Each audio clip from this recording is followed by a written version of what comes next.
One of the most amazing things I learned writing this book was the power of doing nothing, and that sometimes nothing is exactly the right action we need. When is that the case? When is sitting back and literally deciding I'm going to do nothing the right course to take? One of them is when the stakes are very high emotionally of a particular moment or situation.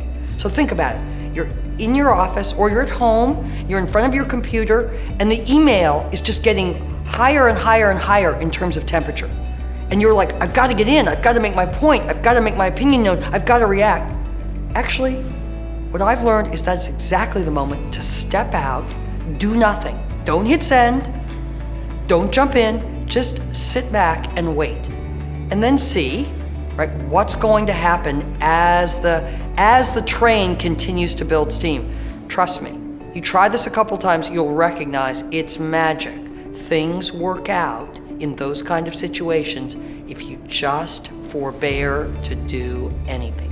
The second situation is when you know you are really charged up and uncomfortable. I mean, when you're all knotted up and you feel like you're gonna explode. That is exactly the moment. Whatever you're doing, sit back, take a deep yoga breath as subtly as you can if you're in the conference room, and watch what happens when you don't act.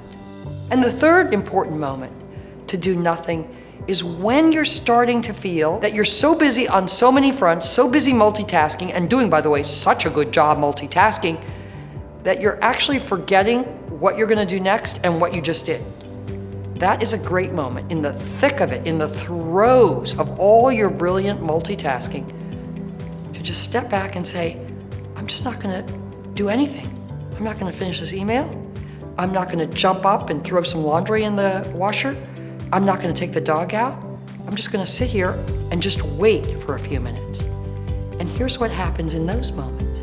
Your mind slows down. You remember what you most wanted to do when the day began, right before you got lost in the tsunami of multitasking and emails and tweets.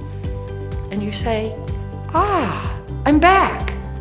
And then, miraculously, you're incredibly productive and kind to the people around you, and just in a very different place.